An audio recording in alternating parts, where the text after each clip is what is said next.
आदाब नाजरीन, खैर मकदम है आपका प्रोग्राम नौजवान हिंदुस्तान में। नाजरीन, प्रोग्राम नौजवान हिंदुस्तान के ज़रिए दूरदर्शन उर्दू का मकसद है कि पढ़े लिखे नौजवानों को रोज़गार के मुख्तलिफ़ मौक़े के मुतालिक सही और ज़रूरी मालूमात फ़राहम कराई जा सके। नाजरीन, खींची गई लकीर पर चलना तो बहुत आसान काम है, लेकिन लीक से हट के कुछ करना, कुछ अलग सोचना कम ही लोगों से हो पाता है। और लीक से हट कर कोई करियर चुनने की बात करें तो मास कम्युनिकेशन, जर्नलिज़म का पहला नाम आता है जहन में। और जर्नलिज़म एक ऐसा मैदान है, एक ऐसा करियर है जिसमें न सिर्फ आप अपना रोज़गार कमाते हैं, बल्कि समाज को बदलने, समाज की आवाज़ उठाने, समाज के लिए जिम्मेदारियों भरा कई काम करते हैं और समाज में अपना एक मकाम भी बनाते हैं। और जर्नलिज़म के करियर की बात करते हैं तो बात IIMC पर ही आकर रुकती है। IIMC नाज़रीन एक ऐसा इदारा जिसने जर्नलिज़म के मैदान में बहुत ऊंचा मकाम हासिल किया है और बहुत अच्छी दर्स व तदरीस का काम यहाँ हो रहा है। तो आज इस प्रोग्राम में हम IIMC के बारे में जानेंगे, IIMC के डायरेक्टर जनरल से बात करेंगे, यहाँ की फैकल्टीज़ से बात करेंगे जर्नलिज़म के हवाले से, और जानने की कोशिश करेंगे, देखेंगे, यहाँ की लाइब्रेरी भी देखेंगे और इस इदारे को देखेंगे। लेकिन इससे पहले आइए एक छोटी सी फिल्म देखते हैं जिसमें हम जर्नलिज़म और IIMC के बारे में बात करेंगे। डेमोक्रेसी का चौथा पिलर तस्वुर किए जाने वाली जर्नलिज्म के मैदान में मुस्तकबिल की तलाश करने वाले नौजवानों का सपना होता है कि वो Indian Institute of Mass communication जैसी नामी इंस्टीट्यूट में पढ़ाई कर जर्नलिज्म में अपना करियर बनाए। IIMC कई मायने में सबसे बेहतर इदारा माना जाता है। 17 अगस्त 1965 को शुरू हुआ ये इदारा दुनिया का ऐसा पहला और वाहिद इदारा है जिसने अब तक उर्दू, उड़िया, गुजराती, मराठी और हिंदी जैसी 5 हिंदुस्तानी जबानों में जर्नलिज्म के कोर्स शुरू किए हैं। कौमी राजधानी दिल्ली समेत मुल्क की कई रियासतों में आज इस इदारे के कैंपस इस फील्ड में बेहतरीन जर्नलिस्ट तैयार कर मुल्क और समाज की तरक्की में एक नुमाया रोल अदा कर रहे हैं। अगर आपकी देश और दुनिया के मौज़ूआत पर अच्छी पकड़ है और आप आम सी घटना में भी कुछ खास देखते हैं तो मीडिया के मैदान में आप अपना करियर बना सकते हैं। हमारे साथ हैं Indian Institute of Mass Communication के director general professor Sanjay Dwivedi साहब। आइए हम इनसे बात करते हैं और बहुत कुछ जानने की कोशिश करते हैं। सर, खैर मकदम है आपका प्रोग्राम नौजवान हिंदुस्तान में। प्रोग्राम की शुरुआत करते हैं सर। पहला सवाल ये कि ये आम लोगों के लिए कि आखिर ये जर्नलिज़म और मास कम्युनिकेशन की फ़ील्ड है क्या? अरे एक आम इंसान, एक आम स्टूडेंट जानना चाहे तो। देखिए, मास कम्युनिकेशन की जो दुनिया है बहुत बड़ी है और मुझे लगता है कि जो दिखने में जितना मास कम्युनिकेशन है उससे ज़्यादा न दिखने वाला हिस्सा भी है। जैसे रेडियो है, टेलीविज़न है, न्यूज़पेपर्स हैं, वेबसाइट्स के बारे में हम जानते हैं, सोशल मीडिया की दुनिया को जानते हैं, उसके मैनेजमेंट को जानते हैं। इसके अलावा भी बहुत सारे ऐसे विभाग हैं जहाँ पर मास कम्युनिकेशन एक्सपर्ट की ज़रूरत पड़ती है, क्योंकि कोई भी आप व्यवसाय करने जाते हैं, कोई भी आप संदेश देने के लिए जाते हैं, किसी भी प्रकार का समाज को आपको प्रभावित करना है किसी भी तरह से, तो उसमें कम्युनिकेशन की ज़रूरत होती है। और इसलिए कम्युनिकेशन की दुनिया बहुत बढ़ गई है और मुझे लगता है कि कम्युनिकेशन का जो महत्व है वो दिनों दिन क्योंकि बढ़ता जा रहा है, क्योंकि अब जो है समाज उस तरह से बिखरा हुआ समाज है, उस तरह से लोगों का जो सामाजिक तौर पर जो एक संवाद हुआ करता तो कमज़ोर हो रहा है। तो लोग माध्यमों पर आश्रित होते जा रहे हैं और माध्यमों पर जब आश्रित होते हैं आप, तो आपको विशेषज्ञों की ज़रूरत होती है। तो मुझे लगता है कि एक बड़ी दुनिया मास कम्युनिकेशन की है जिसमें बहुत सारे विशेषज्ञों का इंतज़ार है। सर, कोई नौजवान जब जर्नलिज़म को अपना करियर बनाना चाहता है तो सबसे पहले उसके जहन में इसी इदारे का नाम, इसी संस्था का नाम उभर के आता है। Indian Institute of Mass communication और दूसरे इदारों से अलग कैसे है सर? क्या खुसूसियात हैं इस इदारे की?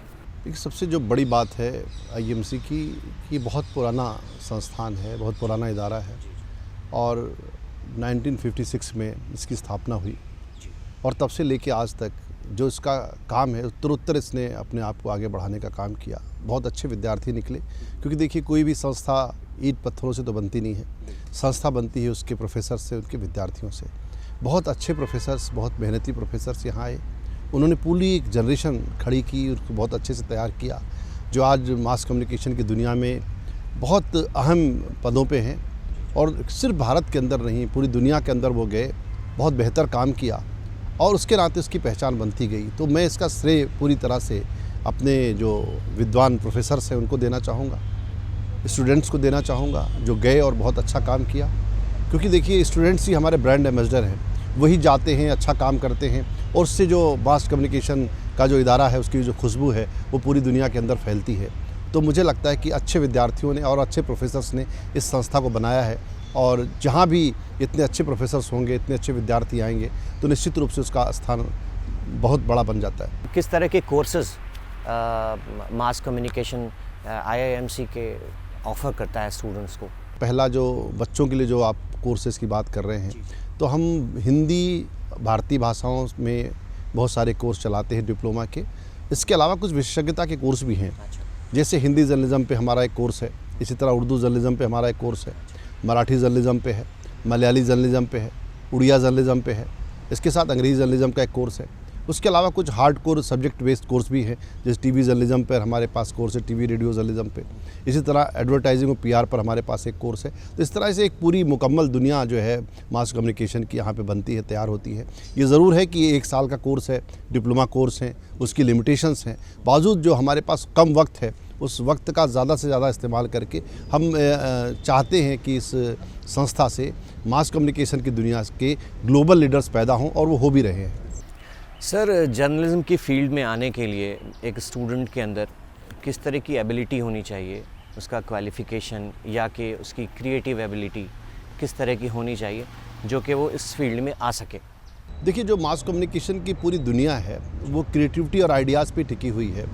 कोई आम स्टूडेंट अगर चाहे कि वो मास कम्युनिकेशन की दुनिया में आएगा, सफल हो जाएगा, ये सीख के करने वाली चीज़ है थोड़ी सी, जिसमें आपको रोज़ परफॉर्म करना पड़ता है, रोज़ आपके पास नए आइडियाज़ होने चाहिए, नए विचार होने चाहिए, भाषा के साथ आपका एक रिश्ता होना चाहिए। तो भाषा पर बहुत मेहनत करने का उसका वो हो, खूब पढ़ता लिखता हो, दुनिया जहान की उसके पास जानकारियाँ हों और वो जानना चाहता हो। क्योंकि सोसाइटी में जितने आप धंसे होंगे, सोसाइटी को जितना आप जानते होंगे, उसके इतिहास को, उसकी संस्कृति को, उसकी कला को, उसके भूगोल को, उसकी चुनौतियों को, उसके सपनों को, उसकी आकांक्षाओं को जितना आप जानते हैं उतने सुंदर तरीके से आप अपने को व्यक्त करते हैं। तो मुझे लगता है कि बिना बहुत ज़्यादा सामाजिक दायरा हमारा अगर बड़ा नहीं है, बहुत सुंदर हमारे पास भाषा नहीं, क्योंकि अंततः आप बोल कर करते हो, लिख कर करते हो, कैसे भी करते हो, कैमरे से करते हो, बोलते तो मतलब भाषा में ही अपने को व्यक्त करते हैं। तो भाषा पर अधिकार होना बहुत ज़रूरी है। ये सब अगर खूबियाँ आपके अंदर हैं और कहीं आपको ये लगता है कि आप कम्युनिकेट कर सकते हैं, कुछ कह सकते हैं, आपके पास कुछ कहने के लिए है और नए तरीके से कहने के लिए है, ज़रूर आपको मास कम्युनिकेशन की दुनिया में आना चाहिए और ये दुनिया आपके स्वागत में खड़ी है। अच्छा सर, अगर मास कम्युनिकेशन में हम सिर्फ और सिर्फ जर्नलिज्म की बात करें तो एक इलेक्ट्रॉनिक मीडिया है, एक प्रिंट मीडिया है सर, तो इसमें अभी किस तरह का ट्रेंड देखा जा रहा है सर? किस तरह से लोग किधर जाना चाह रहे हैं या कि स्टूडेंट्स का रुझान क्या है सर? देखिए, ऐसा रुझान बहुत ज़्यादा मायने नहीं रखता, क्योंकि अब जो है जो समय आ गया है उसमें बहुत टीवी, प्रिंट, डिजिटल, इसको हम अलग अलग करके देख नहीं सकते। एक मीडिया कन्वर्जेंस का समय आ गया है, क्योंकि मोबाइल जर्नलिज्म एक तरह से शुरू हो गया है, जिसमें सभी प्रकार के जो माध्यम हैं वो एक जगह पर एकजाई हो रहे हैं। मतलब आप ये नहीं कह सकते कि मैं सिर्फ टीवी करूँगा, मैं सिर्फ जो है मैं सिर्फ डिजिटल करूँगा, या अब आपको सब माध्यमों के साथ तैयार होना पड़ता है और सब माध्यमों की आवाजाही शुरू हो गई है। वो कंटेंट की आवाजाही भी हो, विजुअल की आवाजाही भी है। तो एक तरह से डिजिटल जर्नलिज्म का समय है ये, इसलिए व्यक्ति को डिजिटली तैयार होना पड़ेगा। तो उसको कैमरे की भी समझ होना, उसको लिखने की भी समझ होना और अलग अलग माध्यमों पर लिखने की समझ होना। जैसे आप किसी सोशल मीडिया पर लिखते हैं तो कम शब्दों में लिखते हैं, और रेडियो के लिए अलग स्क्रिप्ट लिखते हैं, टीवी के अलग स्क्रिप्ट और अखबार के लिए अलग तरीके से लिखते हैं। तो मुझे लगता है एक ऐसा पत्रकार का इंतज़ार हो रहा है, ऐसे मीडिया कर्मी का इंतज़ार हो रहा है जो इन सब विधाओं में अपने को साथ सके और आसानी से स्विच कर सके सब जगहों पर, क्योंकि दुनिया अब एक जैसी हो गई है। ये डिजिटल वर्ल्ड है, इस डिजिटल वर्ल्ड में बहुत अलग अलग करके चीज़ों को देखा नहीं जा सकता। तो मुझे लगता है कि जो ये कन्वर्जेंस है, इस कन्वर्जेंस को जो समझ करके इस दुनिया के अंदर आएगा वो ज़्यादा सफल होगा। इसी से जुड़ा एक सवाल सर कि अब चूँकि चीज़ें बहुत ज़्यादा डिजिटलाइज हो गई हैं मशीनों पर और इस पे बहुत ज़्यादा इस्तेमाल हो रहा है, तो किस तरह की चुनौतियां हैं एक जर्नलिस्ट के सामने, को किस तरह से अपने को अपग्रेड करना होगा ताकि वो मतलब एट पार आ सके, कैपेबल हो सके? देखिए, मुझे लगता है कि पहले जर्नलिस्ट अगर सिर्फ भाषा को साथ लेता था तो उसका काम चल जाता था। अब उसको भाषा के साथ साथ अपने समाज की समस्याओं के साथ साथ टेक्नोलॉजी को भी साधना पड़ेगा। अब ये जो है एक तरह से टेक्नोलॉजी और मीडिया की मैरिज हो गई, आप ये समझ लीजिए, जिसमें दोनों को साथ साथ चलना है और टेक्नोलॉजी और लैंग्वेज दोनों के साथ आपको काम करना पड़ेगा। आप ये नहीं कह सकते कि आप सिर्फ अपनी अच्छी भाषा के आधार पर दुनिया में जाएंगे और कम्युनिकेट कर लेंगे। आपको थोड़ी सी टेक्नोलॉजी की समझ भी होनी चाहिए, कम से कम जितना आपके काम में ज़रूरी है उतना तो आपको टेक्नोलॉजी भी समझनी पड़ेगी। डिजिटल माध्यमों को भी समझना पड़ेगा, उनके उपयोग को समझना पड़ेगा, उनके असर को समझना पड़ेगा। इसके बिना आपका जो कम्युनिकेशन है वो पूरा नहीं हो पाएगा। उर्दू जर्नलिज्म के लिए कुछ खास, कुछ अलग से कुछ कर रहे हैं आप? देखिए, उर्दू जर्नलिज्म के लिए हमारे पास एक कोर्स है डिप्लोमा जर्नलिज्म का, उस पर हम हर साल लोगों को भर्ती करते हैं और तैयार करते हैं। उर्दू की जो समस्या जो आ रही है कि उर्दू एक तो पूरी दुनिया के अंदर बोली बरती जाती, समझी जाती, वो तो ठीक है, पर उर्दू का कोई एक तरह का खित्ता नहीं है। जैसे आप ये देखेंगे कि बंगाल के लिए बंगला है और बाकी ये है ना, तमिलनाडु के लिए तमिल है, हिंदी के कई राज्य हैं। ऐसे उर्दू का कोई एक राज्य नहीं है, पर कुछ स्थानों पर अभी उर्दू को दूसरी राजभाषा के रूप में दर्जा मिला है। बिहार के अंदर मिला है, उत्तर प्रदेश के अंदर मिला है, जम्मू कश्मीर में भी ये नया राज्य बनने के बाद जो है वहाँ पर अभी उर्दू को दूसरी राजभाषा का दर्जा मिला है। तो मुझे लगता है कि उर्दू की जो दुनिया है वैसे तो बहुत बड़ी दिखती है, पर एक कोई केंद्रित भूगोल होने के न होने के नाते से अखबारों का उस तरह से सर्कुलेशन आप लीड नहीं कर सकते। क्योंकि आप देखेंगे हैदराबाद में कुछ अखबार निकलते हैं, सियासत से लेके बहुत सारे अखबार हैदराबाद में निकलते हैं, कुछ अखबार लखनऊ के अंदर निकलते हैं और कुछ अखबार मुंबई के अंदर निकलते हैं। पर अच्छी बात यह कि बड़े मीडिया ग्रुप अब धीरे धीरे उर्दू की दुनिया में आ रहे हैं। जैसे सहारा ने उर्दू रोजनामा शुरू किया, अभी इनकलाब को दैनिक जागरण ने खरीद लिया। तो ऐसे बड़े जब मीडिया ग्रुप आएंगे, बड़े कारपोरेट्स आएंगे, तो मुझे लगता है उर्दू में भी एक बदलाव होगा, एक नई दुनिया उर्दू की बन रही है। और क्योंकि डिजिटल होने के बाद जो है उर्दू की रेंज अब बहुत बढ़ गई। पहले ये था कि अखबारों का शायद बेचना उतना कठिन होता था, पर डिजिटल वर्ल्ड में आज भले उर्दू का अखबार कोई हैदराबाद से निकलता हो, मुंबई से निकलता हो, लखनऊ से निकलता हो, पर आज पूरी दुनिया के अंदर ई-पेपर के माध्यम से पढ़ा जा सकता है, उसकी वेबसाइट्स पढ़ी जा सकती हैं। मुझे लगता है कि उर्दू का एक नया सुनहरा भविष्य अब प्रारंभ हो रहा है।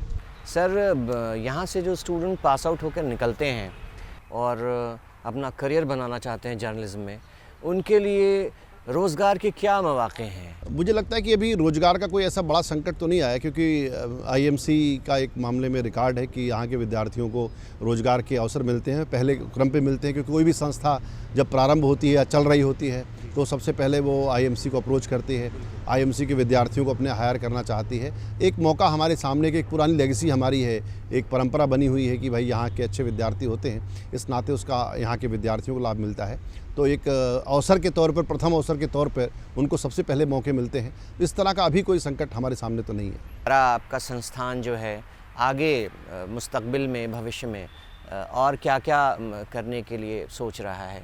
हमारी संस्था राष्ट्रीय स्तर पर तो वैसे ही ख्याति नाम है और एक डेवलपमेंट जर्नलिज्म का भी हम एक कोर्स चलाते हैं, आपको पता होगा। उसमें दुनिया भर के पत्रकार आकर के यहाँ 3 महीने रह करके ट्रेनिंग प्राप्त करते हैं, तो वैश्विक ख्याति भी इसकी है। और अब हम ये चाहते हैं कि जो हमारी विविध भारतीय भाषाएं हैं, क्योंकि राष्ट्रीय शिक्षा नीति में इस प्रकार जोर दिया जा रहा है कि हम अपनी भारतीय भाषाओं को लेकर कुछ काम करें।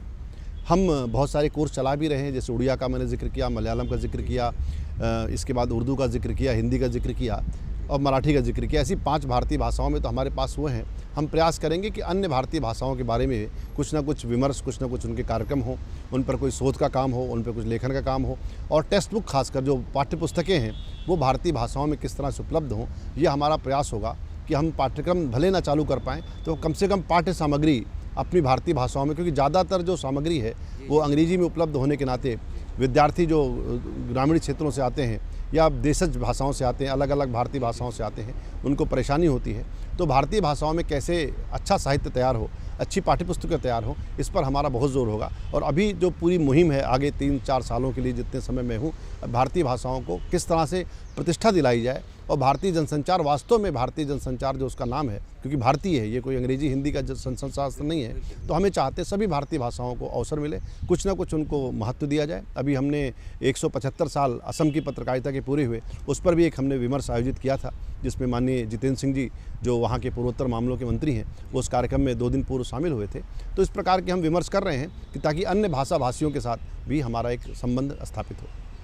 सर IMC एक इदारा ही नहीं है, बल्कि जैसा कि हम सभी जानते हैं कि यहाँ से बाज़ाब्ता एक ख़यालात पैदा होते हैं, यहाँ लोग जमा होते हैं, विचारों का मंथन होता है, और यहाँ से जो लोग निकले हैं और बड़े बड़े पोजीशंस पे, बड़े बड़े ओहदों पे हैं, वो रिफ्लेक्शन है सर, वो अक्कासी करता है इस बात की कि ये इंस्टीट्यूट कहाँ है और क्या कर सकता है। ये बात तो अपनी जगह कायम है सर, मगर ये सवाल सर कि जो यहाँ आप प्रोग्राम्स करते हैं, जैसे कि गोष्ठियाँ होती हैं या कि सेमिनार्स होते हैं, उनका क्या आपको लगता है, किस तरह से वो कंट्रीब्यूट करते हैं और सवालों को उठाने में? देखिए क्या है कि अभी हमने एक शुक्रवार संवाद नाम से एक कार्यक्रम प्रारंभ किया है, जिसमें हर शुक्रवार को जुमे के दिन कोई बड़ा व्यक्ति आता है और विद्यार्थियों से बातचीत करता है, और उसमें काफ़ी बड़े लोग उस कार्यक्रम में आए, है ना। हमारे अभी महिला दिवस के दिन हमारी महिला बाल विकास मंत्री स्मृति ईरानी जी उस कार्यक्रम में आई। इसके पहले मालिनी अवस्थी जी आई, उन्होंने लोक साहित्य लोक संगीत पे बात की लोगों से। अभी हमारे पूर्व चुनाव आयुक्त जो है शफीक कुरैशी साहब आए। तो इस तरह से लोग आ रहे हैं। अभी जल संसाधन मंत्री भारत की जल जो संसाधन उसके बारे में बात करेंगे। तो ऐसे जो सिर्फ मीडिया के ही नहीं बल्कि समाज जीवन के अलग अलग क्षेत्रों में जो प्रमुख लोग हैं वो आएँ, बात करें विद्यार्थियों से, विद्यार्थियों के सवालों के जवाब दें। ये कोशिश होती है, क्योंकि जो पत्रकारिता है वो अंततः सवालों से ही उपजती है। जब सवाल होंगे उनके जवाब आएंगे, ज़रूरी नहीं कि वो जवाब हमें संतुष्ट करने वाले ही हों। तो उन सवालों और जवाबों से एक दुनिया बनती है, और हमने कभी भी सवालों को हतोत्साहित नहीं किया। और जब हम 1-1.5 घंटे का ये प्रोग्राम करते हैं, उसमें वक्ता बोलता है, उसके बाद आधे घंटे लगभग प्रश्नोत्तर का ये सत्र होता है, जिसमें विद्यार्थी अपने प्रश्न पूछते हैं और उनके जो शंकाएं हैं उनका समाधान भी मिलता है। जो यूथ है हमारा, नौजवान हैं, उनके लिए मैसेज कि अगर वो जर्नलिज्म में आना चाहते हैं या कि जर्नलिज्म के करियर को परसू कर रहे हैं, तो उन्हें किस तरह से किन चीज़ों को लेकर चलना है और आगे कामयाबी हासिल करनी है। देखिए, मुझे लगता है कि मैं उन लोगों में से नहीं हूँ जो जर्नलिज्म को समाज से अलग मानते हैं। मैं मानता हूँ कि जब हम अपनी आज़ादी के 75 साल का एक अमृत महोत्सव मनाने जा रहे हैं, जिसका प्रधानमंत्री महोदय ने आह्वान किया है, तो हम सबको मिल करके विचार करना पड़ेगा इन 75 सालों की यात्रा में हमने क्या पाया है, क्या खोया है और किन क्षेत्रों में अभी आगे काम करना है। उसमें पत्रकारिता और संचार की दुनिया भी है। और मुझे लगता है कि एक सुंदर और श्रेष्ठ भारत, जिसकी बात हमारे सभी राष्ट्र नेता करते रहे हैं, महात्मा गांधी से लेकर के आज हमारे प्रधानमंत्री तक, एक भारत श्रेष्ठ भारत की बात करते हैं। कैसे हम एक रह सकते हैं, कैसे हमारी एकता, हमारी अखंडता सुरक्षित रह सकती है, कैसे हमारी समाज में गैरबराबरी ख़त्म हो सकती है, कैसे जो मजलूम लोग हैं, जो हाशिए पे लोग हैं, उनको न्याय दिलाया जा सकता है, कैसे इस लोकतंत्र गणतंत्र को सफल बनाया जा सकता है, कैसे इस गणतंत्र में लोगों की सहभागिता सुनिश्चित की जा सकती है। उसमें सबको मिलकर काम करना, वो चाहे पत्रकार हो, चाहे बड़ा अधिकारी हो, एक छोटा कर्मचारी हो, या वो खेतों में काम करने वाले हमारे मजदूर किसान भाई हों, सबको मिल करके इस भारत को श्रेष्ठ भारत बनाना है। उसमें पत्रकारिता की भी एक अहम भूमिका है, और निश्चित रूप से पत्रकारिता के माध्यम से समाज में एक लोक जागरण होता है। और हम सब पत्रकारिता के माध्यम से जो नए विद्यार्थी आ रहे हैं, वो सब मिल करके एक श्रेष्ठ भारत बनाने की दिशा में, एक समरस भारत बनाने की दिशा में आगे बढ़ेंगे। मेरा यही संदेश है। सर, आपने प्रोग्राम नौजवान हिंदुस्तान के लिए अपना बेशकीमती वक्त दिया सर, आपका बहुत बहुत शुक्रिया। हम शुक्रगुजार हैं, आपके आभारी हैं सर। हमारे साथ हैं प्रोफेसर गोविंद सिंह, आप डीन एकेडमिक अफेयर्स हैं।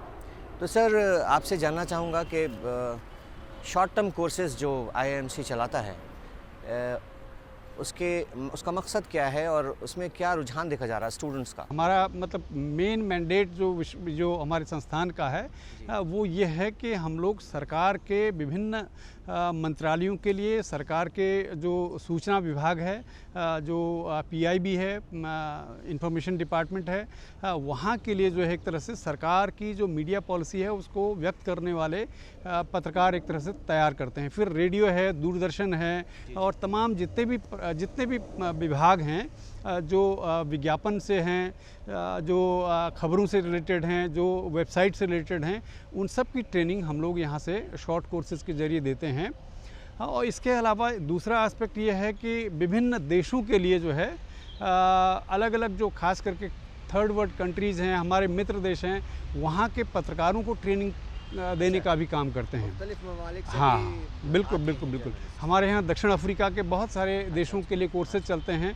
हमारा एक डिपार्टमेंट है डेवलपमेंट जर्नलिज्म का, तो डेवलपमेंट जर्नलिज्म के तहत हम अलग अलग देशों के पत्रकारों के लिए, अलग अलग देशों के मीडिया कर्मियों के लिए, वहाँ के अधिकारियों के लिए कोर्सेज चलाते हैं, शॉर्ट टर्म कोर्सेज चलाते हैं, ताकि मतलब 15 दिन से लेकर के 3 महीने तक के कोर्सेज में उनको एक मतलब एक तरह से जो बेसिक इन्फॉर्मेशन है, मीडिया पॉलिसी कैसे बनाई जाती है, कैसे हैंडल किया जाता है, कैसे प्रेस कॉन्फ्रेंसेस आयोजित की जाती हैं, ये सब हम उसमें सिखाते हैं।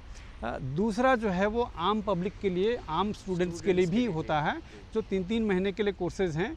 हालांकि अभी इन दिनों कोरोना जब से हुआ है तब से थोड़ा सा वो उस पर नहीं किया गया है, लेकिन जैसे रेडियो के डीजे के कोर्सेज़ हमने करवाए थे। जैसे हमारे यहाँ से फ़ोटोग्राफी के या कैमरा हैंडल करने के लिए शॉर्ट टर्म कोर्सेज़ होते रहे हैं। ये कितनी मुद्दत के होते हैं? ये 15 दिन से लेकर के 3 महीने तक के अलग अलग तरीके से होते रहे हैं, लेकिन आजकल अभी फ़िलहाल नहीं हो रहे हैं, क्योंकि वो कोर्सेज़ ऐसे हैं जो प्रैक्टिकल ओरिएंटेड होते हैं, तो वो यहाँ रह करके ही करवाए जा सकते हैं। ये बात है बेसिकली। अब फ़िलहाल जो है, जो हमारे कोर्सेज़ हैं वो ऑनलाइन आधार पर चल रहे हैं। मेरा सवाल अगला यही था सर आपसे कि जो रेगुलर कोर्सेज़ हैं, शॉर्ट टर्म कोर्सेज़ के अलावा, अब कोरोना की महामारी है और उससे बहुत सारी तब्दीलियाँ हुई हैं, तो आप किस तरह से अपनी प्रैक्टिकल ट्रेनिंग को मेंटेन करते हैं या किस तरह से कराते हैं सर? हम लोग देखिए, मुख्य रूप से जो क्लासेस हैं, जो थ्योरेटिकल क्लासेस हैं, यहाँ तक कि अभ्यास की भी, वो हम ऑनलाइन ही करवा रहे हैं। यानी ऑनलाइन मतलब हमारे पास पूरी व्यवस्थाएं हैं और बच्चे जो है घर में बैठ करके लैपटॉप से अटेंड करते हैं, और जो हम लोग प्रैक्टिकल देते हैं वो भी एक तरह से ऑनलाइन ही अभी हो रहे हैं। पर पिछले कुछ समय से, पिछले 2-3 महीने से हम लोग बैचेज़ में जो है वो भी बुला रहे हैं। जैसे लाइब्रेरी फैसिलिटी जो है वो बैचेज़ में दी जा रही है, और थोड़े थोड़े करके अब हमारी प्लानिंग ये भी है कि जैसे रेडियो है, टेलीविज़न है, या प्रिंट प्रोडक्शन को लेकर के जो भी प्रैक्टिकल्स हो सकते हैं, इनको भी हम बैचेज़ में बुला करके करेंगे। मतलब ये कि अब धीरे धीरे करके कॉलेज की तरफ, इंस्टीट्यूशन की तरफ लोग आना शुरू हो गए हैं, आपने हल्का हल्का उसको वो किया है। अब देखिए, अभी तो हम कुछ कह नहीं सकते कि कब से हम लोग एग्जैक्टली खोलेंगे, लेकिन हमारी पूरी तैयारी है कि हम लोग यदि ये प्रॉब्लम इसी तरह से सस्टेन भी करती है तो भी हम लोग बैचेज़ में बुला करके प्रैक्टिकल ट्रेनिंग देंगे। और बाकी ऑनलाइन क्लासेस हमारे यहाँ बहुत बढ़िया तरीके से चल रही हैं, और लगातार जो है 10 बजे से लेकर के 5 बजे तक, 5:30 बजे तक हम लोग पूरे दिन भर क्लासेस करवाते रहते हैं। बहुत बहुत शुक्रिया सर आपका इस ज़रूरी और बेशकीमती मालूमात के लिए। नाज़रीन, किसी भी तालीमी इदारे के लिए उसकी सबसे अहम जगह होती है उसकी लाइब्रेरी, और अगर बात मास कम्युनिकेशन की हो तो ये बात और भी अहम हो जाती है। तो हम मौजूद हैं आईएमसी में, और आईएमसी की लाइब्रेरी में मौजूद हैं अभी इस वक्त, और हमारे साथ हैं डॉक्टर प्रतिभा शर्मा जी। आप लाइब्रेरियन कम इंफॉर्मेशन ऑफिसर हैं। तो प्रतिभा जी, आपसे मेरा सवाल ये कि अभी जो नया ट्रेंड आ रहा है, चीज़ें जर्नलिज्म में बदल रही हैं, मास कम्युनिकेशन में बदल रही हैं, तो लाइब्रेरी को किस तरह से इक्विप कर रही हैं आप उन सब चीज़ों को कोप अप करने के लिए, उसको एट पार लाने के लिए? देखिए, जैसे कि जर्नलिज़म में भी प्रिंट से डिजिटल की तरफ जा रहे हैं, तो हमारी लाइब्रेरी भी प्रिंट से डिजिटल की तरफ जा रही है। हमने पहले तो हमारे यहाँ प्रिंट में बुक्स हैं, क्वालिटी बुक्स हैं, हमारी स्पेशलाइज्ड लाइब्रेरी है, media and mass communication subject की स्पेशलाइज्ड लाइब्रेरी है, जिसके ऊपर हमारी किताबें हैं, हमारे जर्नल्स हैं। हम लोग बहुत एमिनेंट जर्नल्स जो हैं इंटरनेशनल और नेशनल सब्सक्राइब करते हैं, और बहुत बड़ा बजट है हमारा जर्नल्स के ऊपर। इसके अलावा मैगज़ीन्स और न्यूज़पेपर्स हैं। तो मेन कलेक्शन हमारा ये है। अब हम पहले ऑफ़लाइन था कलेक्शन, अब हमारा कलेक्शन ऑनलाइन भी है। Offline as well as online, print as well as digital collection we have in library. तो इसलिए कि अब ऑनलाइन हम लोग मटेरियल प्रोवाइड कर रहे हैं। पहले ये था कि यहाँ आके ही कंसल्ट करना होता था, चाहे किताबें आपको देखनी है या आपको जर्नल्स देखने हैं, मैगज़ीन्स देखनी है, रिसर्च रिपोर्ट्स देखनी है, लेकिन अब हम ऑनलाइन भी प्रोवाइड कर रहे हैं। हम लोग करंट अवेयरनेस सर्विस प्रोवाइड कर रहे हैं, जो भी नया कंटेंट है हमारी लाइब्रेरी में तो उससे हम अवेयर कराते हैं अपने रीडर्स को। हम भेजते हैं कि ये नया कलेक्शन है, इसमें बुक्स में, जर्नल्स में, तो ये है हमारे यहाँ लाइब्रेरी में अवेलेबल।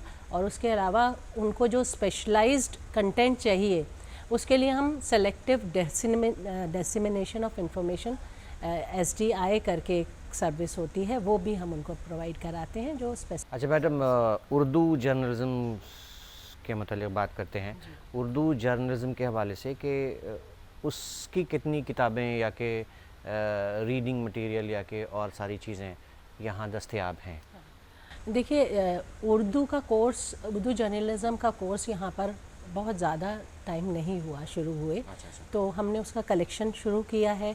हमारे पास किताबें हैं, उनके न्यूज़पेपर्स भी हम लोग सब्सक्राइब कर रहे हैं, मैगज़ीन सब्सक्राइब कर रहे हैं, तो कलेक्शन अभी धीरे धीरे बढ़ रहा है। तो जो भी अवेलेबल होता है मार्केट में तो वो हम उसको ज़रूर अपने कलेक्शन में रखते हैं। तो वो अभी ग्रोथ में है, ग्रोइंग प्रोसेस चल रहा है उस कलेक्शन का। तो over a period of time वो डेफिनेटली एक बहुत अच्छा कलेक्शन होगा।